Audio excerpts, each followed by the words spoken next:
But we are going to restore common sense, and that's the point. Well, if Republicans were serious about balancing the budget, then they should put forward a tax package that doesn't explode the deficit. So if we want to have that conversation, we can have it. Democrats have balanced the budget because that's just not where the Republicans are. You're for higher taxes. But I think that you want to continue. I'm for a tax code that doesn't explode the deficit and actually benefits working people and business, and not just the richest people. Like, by the way, let the Trump tax cuts expire? Like Elon Musk, by the way. We're working people benefit after 4 years of Biden and Harris? Absolutely not. That's Republican Scott Jennings in a heated exchange with an establishment media shill on CNN who's upset at President Trump and Elon Musk for exposing wasteful government spending. Welcome to Nerk News. I'm Nerkish, and it looks like some liberals finally have enough common sense to realize that identity politics is a dead issue and are now scrambling to exchange it for the Obama-era class warfare they used to peddle, which of course means that Elon Musk is bad because he has a lot of money and therefore shouldn't be in charge of things. He's not acting,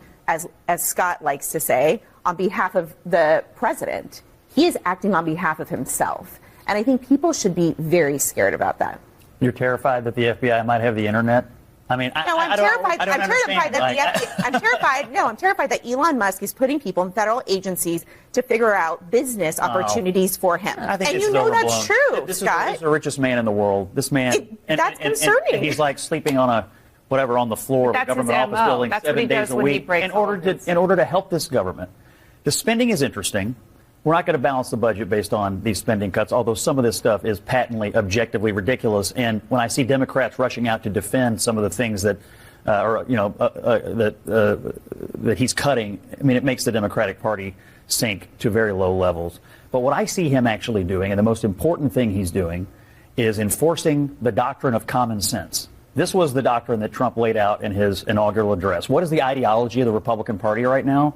It is best described as enforcement of common sense. We have uncommon nonsense on the left, and we have common sense. And when you look at what the government is doing, agency after agency, and spending some of our money, we're not going to balance it on a $79,000 grant here or there. You know, the simple fact of the matter here is Democrats and the media just can't seem to understand their hysterics aren't working because this is exactly what people voted for. Trust and approval ratings in the government, Democrat Party, and news media are at all-time lows, and President Trump isn't doing a single thing that's outside of what he said on the campaign trail or the authority of his constitutionally appointed power of office. After all, this is a guy who won the electoral and popular vote, yet CNN still seems to be under the impression that his voters must have been misled or duped somehow. This is a very different Donald Trump. He's leading a very different administration the way he's attacking things, and the American public is very much more in line with him than they were at any point during his entire first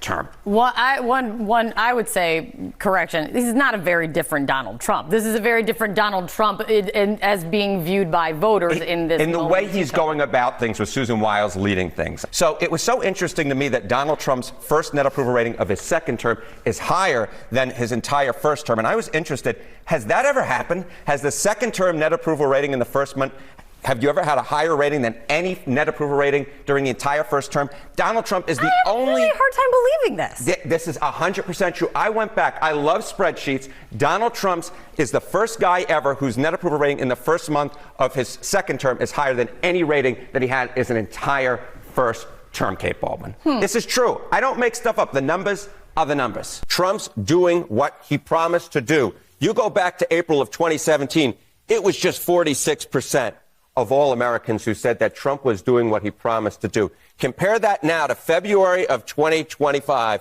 You know, there was a good show that was on during the 1990s called A Different World. That is what's going on right now. We're living in a different world. 70% of Americans say Trump is doing what he promised to do. Trump is like the 80-20 president. He gets on the right side of all these 80-20 issues. Democrats knee-jerk and take the 20.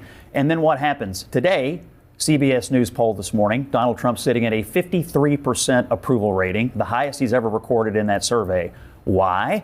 Because Democrats are taking the wrong side of all of these obvious issues, number one. And number two, they're giving him an enormous amount of latitude to move fast and break things, which I heard used in a pejorative fashion.